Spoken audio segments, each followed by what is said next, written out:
Miss হবে না আপনার পছন্দের টিভি শো। দেখুন জি5 অ্যাপে একদম ফ্রি। আমরা কিছু জানতেও পারবো না যে আপনি অন্য জায়গায় চাকরির অ্যাপ্লিকেশন পাঠাচ্ছেন। আমাদের নোটিশ দেওয়ার আপনি কোনো প্রয়োজন বোধ করেন। আমি আপনাকে 1 মাসের নোটিশ মেল করে দিচ্ছি। আপনি আপনার মনের মতো জায়গায় চাকরি খুঁজে নেওয়ার চেষ্টা করুন।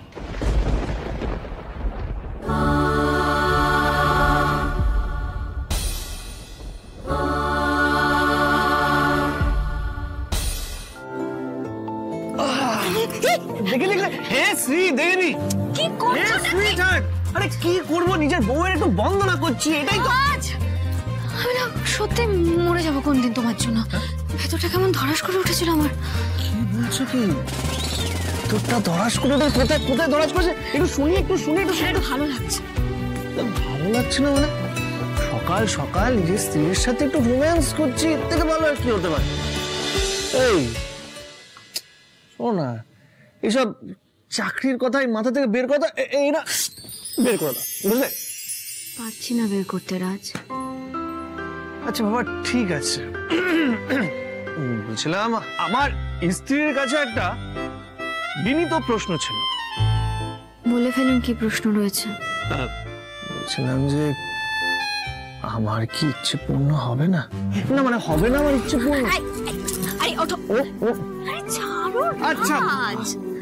জো হুকুম মেরে আকা, ছেড়ে দিলাম। তোমার কি ইচ্ছে করো বলো তো সারাদিন? মানে মনের মধ্যে শুধু একটাই ইচ্ছে যে বউয়ের সাথে সারাদিন প্রেম করবো।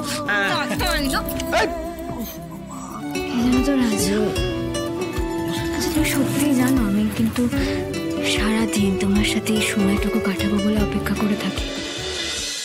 তুমি আমার কাছে থাকলেই না আমার রাগ, দুঃখ, কষ্ট সবকিছু চলে যায়। আমার মনে হয় এই দুনিয়ায় তুমি একমাত্র ব্যক্তি যে আমার মাথা থেকে দুঃখ, কষ্ট, রাগ, টেনশন সবকিছু একদম ঝেড়ে ফেলতে পারে। আমার মিস্টার বিন্দাস। শ্রী, আমি সবসময় তোমার পাশে আছি, শুধু এই স্মাইলটা যেন সবসময় থাকে। জানি আমি মাঝে মাঝে একটু গুগলেট করে ফেলি, তারপরে সেটা ঠিকও তো করে দিই।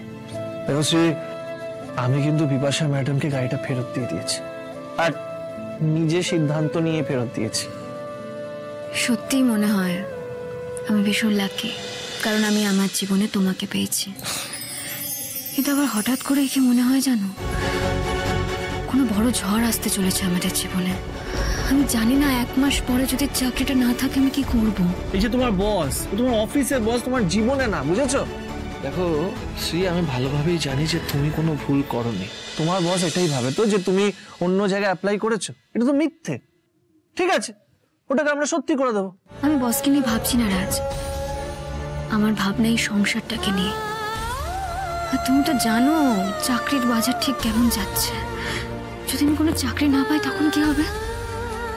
শ্রী, তোমার মতো স্মার্ট, ট্যালেন্টেড, মানে এক্সপিরিয়েন্সড এমপ্লয়ি কাজ পাবে না তো কে পাবে বলো? আরে অনেক অফিস আছে তোমায় কাজ দেওয়ার জন্য ওয়েট করছে, বুঝলে? আর এছাড়া কি হতে পারে? তুমি 1 মাস কাজ পাবে না, 2 মাস কাজ পাবে না, 3 মাস কাজ পাবে না, তাতে কি হয়েছে? আমি আছি তো। হাম হ্যাঁ তো বেবি, ক্যা গম হ্যাঁ। জি5 ডাউনলোড করুন আর সব এপিসোড দেখুন একদম ফ্রি।